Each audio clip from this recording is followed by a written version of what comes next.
Telangana cabinet భేటీ, Rythu Bharosa, ration కార్డులపై చర్చ, కీలక నిర్ణయాలు తీసుకునే అవకాశం. ఫార్ములా ఈ కేసులో ఏసీబీ నోటీసులు, 6న హాజరు కావాలంటూ కేటీఆర్కి ఆదేశాలు. అనంతరం అరవింద్ కుమార్, బిఎల్ఎన్ రెడ్డి విచారణ.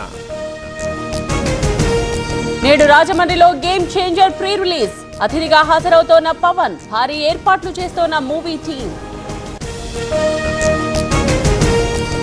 ఎన్టీఆర్ ఆత్మగౌరవం, పివి చాణక్యం కావాలి, నాలెడ్జ్ ఎకానమీలో తెలుగువారు ఎదగాలి, తెలుగు సమాఖ్య సభల ప్రారంభంలో చంద్రబాబు.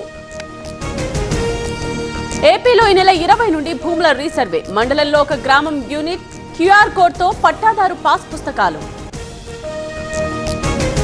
అవుట్సోర్సింగ్ ఉద్యోగుల క్రమబద్ధీకరణకి నో ఛాన్స్, న్యాయస్థానాల్లో ఇబ్బందులు ఎదురవుతాయి, పట్టుబడితే సమస్యనన్న రేవంత్. బంగారం, ఈ బంగారంలో పెట్టుబడి పెట్టడం మంచిదేనా? అసలు ఎలా, ఎక్కడ, ఏ విధంగా పెట్టుబడి పెట్టాలో నేర్చుకోవడానికి ఇప్పుడే ఫ్రీడమ్ యాప్ని డౌన్లోడ్ చేసుకోండి. రైతు బంధు పథకాన్ని బొందపెట్టే ప్రయత్నం, మళ్లీ దరఖాస్తులు ఎందుకన్న కేటీఆర్, రేపటి నుండి ఎక్కడికక్కడ పోరాటం. RRR&B పై రేవంత్ సమీక్ష, హాజరైన డిప్యూటీ సీఎం, మంత్రులు, అధికారులు. భూసేకరణ పూర్తి చేయాలన్న సీఎం. ఇందిరమ్మ రాజ్యంలో బీసీలకు అన్యాయం, మండల్ కమిషన్ రిపోర్టును తొక్కిపెట్టారన్న కవిత, మాట్లాడే హక్కు మీకు లేదన్న మహేష్ గౌడ్. ఓయూలో గిరిజన విద్యార్థులకు ఇంగ్లీష్ శిక్షణ కార్యక్రమాన్ని ప్రారంభించిన గవర్నర్, ఆంగ్లం కీలకంగా మారిందన్న జిష్ణుదేవ్ వర్మ. సిబిఐ విచారణకు రాష్ట్రాల సమ్మతి అక్కర్లేదు, 10 రాష్ట్రాలకు సుప్రీంకోర్టు షాక్, జాబితాలో తెలంగాణ సహా 3 దక్షిణాది రాష్ట్రాలు. ఇవాళ నుండి విశాఖలో నేవీ డే, యుద్ధ విమానాలు, జలాంతర్గాములతో షో, అలరించనున్న విన్యాసాలు.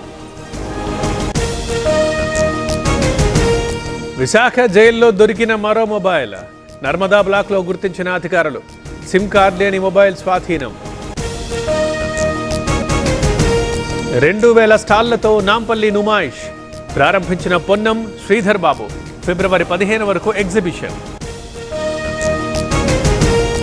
పతంగుల షాపులో టాస్క్ ఫోర్స్ తనిఖీలు, పాత బస్తీలో చైనా మాంజా అమ్మకాలకు చెక్, 15 మంది అరెస్ట్, 10 లక్షల సరుకు సీజ్. శంకర్పల్లిలో తబ్లిగీ జమాత్ సమ్మేళనం, వేలాదిగా పాల్గొన్న ముస్లింలు, రేపటితో ముగుస్తున్న కార్యక్రమాలు. చంద్రగిరిలో పట్టుబడ్డ ఎర్రచందనం, 40 లక్షల విలువైన రెడ్ శాండల్ సీడ్స్, వాహనాన్ని వదిలి పరారైన నిందితులు. 10 ఏళ్లుగా ఢిల్లీని ఆపద చుట్టుముట్టింది, ఆ భయాంలో అన్ని కుంభకోణాలేనన్న మోదీ, ప్రజలు అవినీతిపై పోరుకు సిద్ధమయ్యారన్న ప్రధాని.